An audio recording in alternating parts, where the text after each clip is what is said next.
अगर आप इस समय हमें देख रहे हैं तो ये हर परिवार को आज ये खबर देखनी चाहिए, हर माता पिता को, लेकिन उनके बच्चों को भी ये खबर जरूर देखनी चाहिए। और फिर सोचिए कि हमारा समाज और हमारे परिवार किस तरफ जा रहे हैं। इनमें पहली घटना भारत की राजधानी दिल्ली की है, जहां एक 20 साल के लड़के ने अपने माता पिता और अपनी बड़ी बहन की गला रेतकर हत्या कर दी। खुद अपने हाथों से अपने माता पिता की और बड़ी बहन की हत्या की। इस लड़के का कहना था कि इसके माता पिता इससे नफरत करते थे, उसे ऐसा लगता था। इस लड़के को ताने मारते थे, अक्सर उसका अपमान करते थे और कहते थे कि वो अपनी सारी संपत्ति इस लड़के के बड़ी बहन के नाम कर देंगे, उसे नहीं देंगे। और इसी वजह से इस लड़के ने बारी बारी से अपने माता पिता और बड़ी बहन की हत्या कर दी, क्योंकि ये अपने माता पिता की कड़वी बातों को सुनना नहीं चाहता था।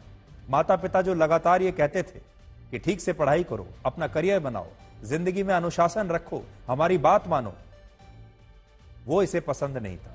और इसे लगता था कि माता पिता की जो डांट है ये अपमान है। तो जो बच्चे माता पिता की डांट को अपमान मानते हैं, ये उनकी कहानी है। हैरानी की बात यह है कि यह लड़का काफी पढ़ा लिखा था, दिल्ली यूनिवर्सिटी से पॉलिटिकल साइंस की पढ़ाई कर रहा था, स्टेट बॉक्सिंग की एक प्रतियोगिता में सिल्वर मेडल जीत चुका था, आगे चलकर बॉक्सर बनना चाहता था। लेकिन इसने इतनी छोटी सी बात पर अपने पूरे परिवार को खत्म कर दिया और यह भी नहीं सोचा कि इसके माता पिता इसी की भलाई के लिए इसे अपने करियर पर ध्यान देने के लिए कहा करते थे। इसके पिता इसी की भलाई के लिए इसे डांटते थे।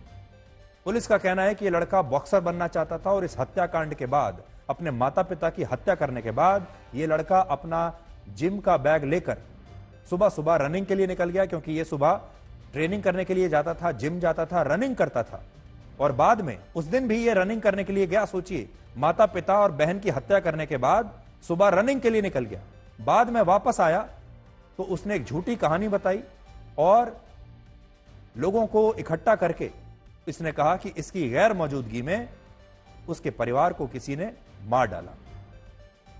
पुलिस कहती है कि इस लड़के के जिम के बैग में खून से सने हुए कपड़े थे और घर लौटकर इसने रो रो कर यह दिखावा किया कि इसकी गैर मौजूदगी में कोई और उसके माता पिता की हत्या करके चला गया। सोचिए, इस लड़के ने यही दिमाग अपनी पढ़ाई और अपने खेल में लगाया होता तो आज ये कहां होता, और ये परिवार भी इस तरह से खत्म नहीं होता। और इसने ऐसे दिन अपने माता पिता की हत्या की जिस दिन उसके माता पिता की वेडिंग एनिवर्सरी थी, शादी की सालगिरह जिस दिन थी, उसी दिन इसने अपने माता पिता की हत्या की। दूसरा सवाल यह भी है कि क्या अब माता पिता अपने बच्चों के साथ भी सुरक्षित नहीं है? यानी दो बातें हैं। एक, क्या माता पिता अब अपने बच्चों को डांट नहीं सकते, उन्हें अपने जीवन पर ध्यान देने के लिए नहीं कह सकते, पढ़ाई लिखाई करने के लिए नहीं कह सकते, क्योंकि अगर बच्चे को लगा कि उसका अपमान हो रहा है तो वो कुछ भी कर सकता है।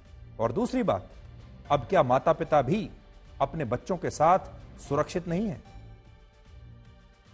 तो उसके संबंध अपने फैमिली से और खासकर पिता से काफ़ी खराब चल रहे थे और मारते पीटते भी थे। उसका कहना था मेरे पिता मेरे को मारते भी थे और कुछ दिन पहले कुछ बाहर के आदमियों के सामने भी उसकी बेइज्जती की गई थी।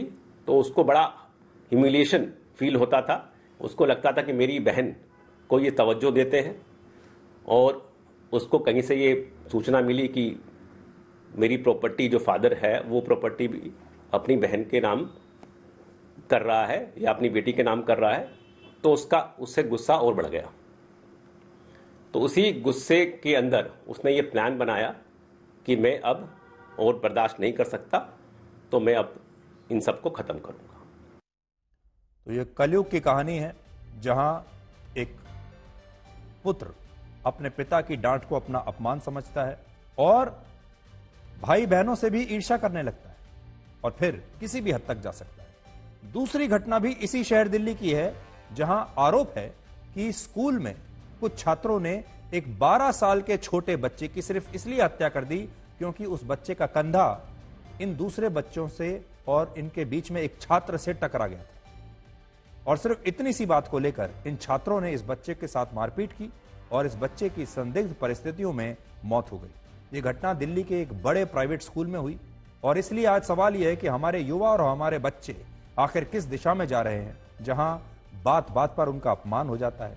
अगर एक बच्चे का कंधा दूसरे बच्चे से टकरा गया, कंधे से कंधा टकरा गया, तो दूसरे बच्चे को लगा कि उसका अपमान हो गया और उन्होंने उस बच्चे की हत्या कर दी। तो हमारे स्कूलों में भी क्या हो रहा है यह आपको दिखाई देगा।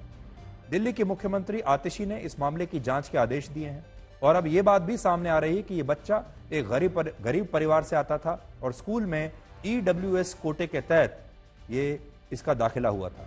इससे यह आशंका भी है कि क्या इस बच्चे को इसकी आर्थिक स्थिति की वजह से परेशान किया जाता था और क्या इसका अक्सर इसी वजह से मजाक उड़ाया जाता था। जब हमने बच्चे के जो साथ के उसके क्लास के बच्चे हैं उसमें से हमने 1-2 बच्चों से जब हमारी बात हुई तो हमें पता चला कि 10वीं 11वीं क्लास में एक बच्चा है, वो आया था ऊपर से और उसने उस लड़ाई में उसका मेरे बेटे का गला यहाँ से पकड़ा और जब उसने गला छोड़ा तो वो वहीं के वहीं मेरा बेटा गिर गया। हमको सके पुलिस बचाना चाहिए, स्कूल प्रशासन को, और जो जिन 5 लड़कों ने मेरे बेटे को मारा है उन लोगों को। कि हम एक पूरी इंक्वायरी करेंगे कि अगर स्कूल की गलती है, स्कूल की केयरलेसनेस है, या अगर उसके बाद अस्पताल ले जाने में देरी हुई है, तो जिसकी भी गलती है उन पर सख्त से सख्त कार्रवाई करी जाएगी, किसी को भी बख्शा नहीं जाएगा। जैसे कि मैं सो रहा हूँ तो पिताजी को जगाना है मुझे, तो वो डायरेक्ट उठाने के बजाय, और हिंसा की परंपरा मेरे यहाँ नहीं थी सौभाग्य से, तो वो क्या करते थे कि उस कमरे में आ जाएंगे या बाहर से गुजरेंगे और चौपाई बोलेंगे, प्रात काल उठ गए रघुनाथा मात पिता गुरु नावई माता। कभी कभी मैं गुस्से में उठ करके अरे पापा चरण स्पर्श किया और सो गया। मैंने कहा अब मत उठाना।